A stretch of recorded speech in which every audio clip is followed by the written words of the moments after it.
Hello everyone, Seth Chandler, Witter Coin World Headquarters right here in San Francisco. We got a really good buddy of mine here, Steve. What's up, Steve? Hey, Good to Seth. see you. Good to see you, man. Steve, I always tell you this. You have exceptional taste in coins, exceptional taste. And you are probably in terms of knowledge of coins in the top 1%. And I feel like your experiences over the last 20 years you've been a collector, a lot of people, there's a lot of collectors who are gonna watch this, can learn a lot. And in honor of you, I didn't wear any gel in my hair today, so I let my hair down. Oh, just for like you. there you Yeah, go. exactly, Thank you. exactly. So here we go. Well, let's just have fun. So you've been collecting for 20 years. How'd you get started? Well, actually, my father passed away when I was 9, and I inherited like 10 Morgan dollars, and nothing special, all common dates. And of course, being so young, didn't know any better. I cleaned them all, kept them forever, and that kind of got my interest in coins. Didn't really pursue it until one day I was on vacation. I saw the Home Shopping Network, and they had a Morgan dollar that was painted, colorized, painted, and I bought that. Oh, you did? Okay. And I liked it because it was just cool. You know? And then the very next day, I bought Walking Liberties all certified ICG 69. You kind of jumped into it. You're like, let me jumped in. figure it out. Let me get the most money for Well, my yeah, I was looking at silver prices and how much it was going for, and I liked them. I hadn't, so I'd try buying those. And then I started buying 10th ounce gold pieces certified through the Home Shopping Network still. Really? Not knowing what the values were, but it was close to gold. Not knowing about Witter Coin. Witter Coin wasn't around that I knew about by Yeah, then. Now, this is 1960. 20. Oh, Yeah. okay, yeah. Yeah. So I wasn't really into coins. Right. I was just finding them and buying these gold, and there was a premium for sure, but the price I was buying gold was at 400 an ounce. Sure. So it was just about socking it away. So 10th ounce gold in MS70s, and then I started learning more and realizing that that wasn't the way to go, Home Shopping Network stuff. And then it got me into Morgan dollars, looking, finding out, seeing what I liked, different stuff. I knew Morgans. So I started with 1878 being the first year. And so I started buying one of 1878S or a Carson City or whatever I was finding and liking. And so I started building a set of 1878 that was all mint state coins in a set grade. That's cool. See, a lot of people don't know this. The first year of the Morgan dollars, they made several different varieties.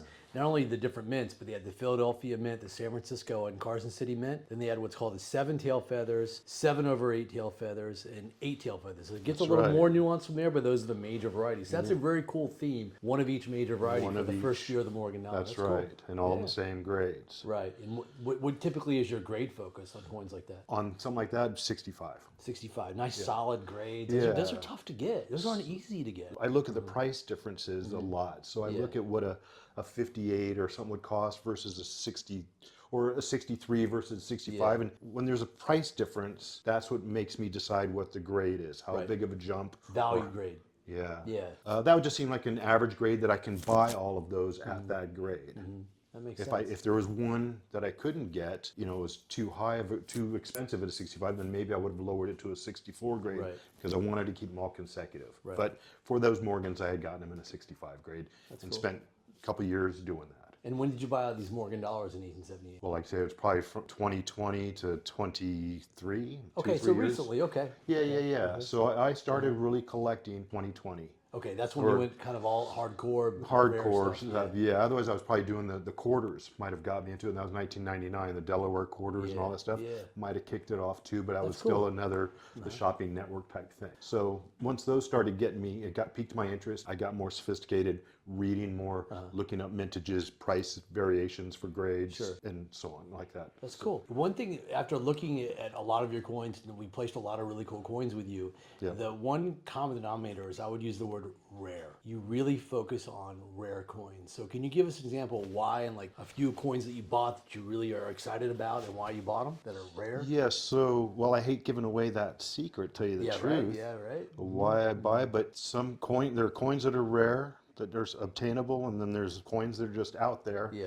And sometimes the coins that are rare aren't all that much more money than a common coin that people are going for. And so I look at mintages, and I try to be smart about that. And then I look at that price variations of, this rare coin can be $5,000 in a low grade or $200,000 in a high grade. And I'm not going to buy a $200,000 coin. I don't have that. So I still like to buy it if it's rare, if I can afford it. What's been like the coolest coin you bought in the last year that really kind of hits all your bells and whistles? The coolest coin I bought was from you, and it was the chop marked pillar dollar. That's right, yeah.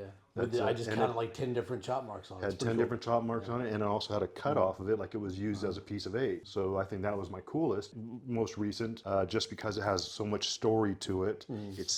I've never seen one that had chop marks and a cut off of it. It's cool. I can see them. I buy it. You can find them all the time in full pillar dollars in a 58 and 60 grades, but never seen one like that. Yeah, it tells a story. That coin has stories. You know, coins with stories. That's where it's a rabbit hole. You would never ever predict that before you saw that coin that you would have bought it. Like, I'm going to go in and buy a Spanish 8 real, you know, from the 1500s, and all of a sudden there it is. And there you it see was. it. Yeah. And then you start studying it, you really get kind of hooked. Yeah, exactly. It's like reading a book with many different chapters. And so there's so many different coins out there, and there's so many different things. I mean, I love them all, you know. Yeah. I love the Liberty nickel design. I saw an open album that somebody had. It was all raw coins in an album, and they weren't uncirculated, but they were beautifully toned, and it was a complete album that had every date into it. Yeah, some rare, and it was like a beautiful set. Just, you know, it's kind of cool, you know. What are some of the other themes you go after and collect? Oh gosh, well, again, 1878 in the Morgan dollars we went for, and I'm like those in the proof condition also. Another 1875 Carson City. And why did I pick that? Well, I wanted a Carson City set. I had all my Carson City dollars that I had in 65 grade, most of them, not the rare ones, not the 89, not the 93 or the 79, but all the common date Carson City dollars I had in a 65 grade. I came in, I sold them to you or did a trade with you for another coin, you know? And so the reason I traded them is because they're fairly common. I'd learned that throughout time, and I can get them again if I really wanted to, but the coin I got from you, I couldn't afford to do, and so we made that deal. I guess at Carson City, I was going for these Carson City sets, and so 1875 is the most affordable set that I was able to get in a certain grade. So again, I look at the grades and I find out what the averages are on the grades, and I try to keep sets completely, you know, the same grade throughout is what I try for. That's really cool. And I see the numbers, and a 63 is, I can get that set. A 64 is a little more expensive, and a 65 is out of my range. So it's 64, if that's the number, you know. See, I hope you folks are learning out there, because what's the beautiful thing about coins is there's a million different ways to collect.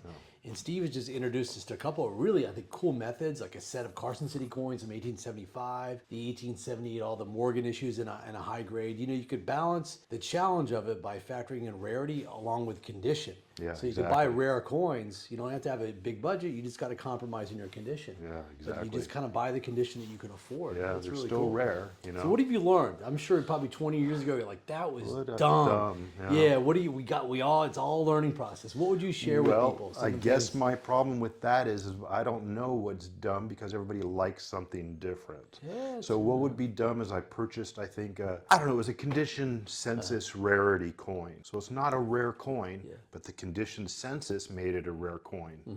A lot of people like that because they do the registry sets. I'm not a big fan on that registry set, just because you got all these not rare coins, but it happens to be in a high grade, so it is rare in that perspective. You know, I bought a condition rarity coin, and I turned around a couple weeks later and got rid of it again, and took a little bit of a loss on it. But it just didn't sit right. Just didn't do it for me. Yeah, you know. Your gut screams when you see the coin. You know within 2 or 3 seconds. Kind of. I did buy it, and I walked away, and then a couple weeks later, I sold it back and took a loss. But I traded it for something else. Actually, I think I traded for a proof Morgan. And my thing is, I like all sorts of stuff. I'm all over it. I don't just sit down and focus on one set, and I want to get all the VAMs or whatever. And so that's kind of a problem, you know. But certain coins, you know, I mean, there's first year mint marks are cool, you know. 1838 $5 gold piece has the C and the D, and so those are pretty cool coins to me. It's cool. You got good taste. You got great taste in coins. Thanks. What advice would you give to collectors out there that have maybe been doing it a couple of years, they're trying to figure things out, or they're brand new? What advice would you give them? See, that's hard again because I don't know. I don't even know if I'm. You got to help them out. I know, they're but like, I don't know Steve, if help I'm us doing. out. I don't know what I'm doing is right either. Though, no, you don't know until you're done. Until it's over and you're on your deathbed. You're like, did I buy good coins? Stuff. Yeah. What is right? Well, I think you should find a coin series personally that you like. You know, and again, I like them all, and so coming from me, that's not a great advice. But find something that you like a Liberty nickel set in a 64 grade is a beautiful set that's totally obtainable. Yeah, it's not terribly expensive. No. You know, it's challenging for a lot of people, but the good thing about coin collecting, it's a marathon. You know, it may cost X, which is a lot of money, but you spread that out over 5, 6, 7, 10 years. Yeah, and do it up. You won't even notice it. I think another set that I would really like to get into, and I think everybody should, is the Liberty seated dimes, because they're cheap. They're rare. They're rare. They're colorful, beautiful. And nobody collects them because they're small. So everybody likes the big coins because you get to hold it and look at it. And I understand that. And I do the same thing. You know, I think the Liberty Dime's a great set that might be something that I'd jump into. So again, it's hard because since I'm all over the place, it's hard for me to tell advice. I guess the best advice is look up your information, look up the numbers, and find your common grade that you can afford, and pay. You know, try to go for the higher one. You know, Try to next stretch. grade up. And try to stretch for really nice coins. But Just good advice. enjoy it. You know, I mean, I enjoy it. I like the knowledge. And looking up mintages, I like the population reports on coins and figuring out all those avenues of where my line is and what I can afford or not. Right. I like doing that, and I like looking up rarities. What is a rare coin? I didn't realize until recently the $10 Liberty set. There's rare coins, low mintages, and they're very expensive coins. They're insane. Yeah, they're insane. No, they're insane, and it's so much depth. It takes you forever. It takes you 20 years. And again, who would want to go in that deep and have a complete collection of Liberties? It doesn't make sense to me. You got to be crazy. Got to be crazy. Which that's half of us coin collectors. We're nuts. But that's a good set to put together. A set of 10 libs. Oh yeah. This is like 15, 20 issues where there's like 50 are known or under. Couldn't do it. Yeah. There's no way. I don't know how. You know, even if you're like a billionaire and you buy just nice coins, not whole fillers, it's going to take you 10 plus years. Easy. Yeah. You just have to be throwing that money out and waiting for those one coins to show up. Oh, it's been 2 months. never Found happen. another coin for the set. Another 6 months later. It's tough. Again, what's good for me isn't good for somebody else, and I totally appreciate everybody else's thing because I don't know what I'm doing anyway. Makes it fun, right? Yeah, that's good. Well, this is fun. So hopefully y'all got a lot out of it. Ask some questions in the comments and we'll answer them. But thanks, Steve. It was good. problem. Appreciate it. You're going to help out a lot of collectors. Thanks, good. buddy. Yeah, I hope so. All right, thank you.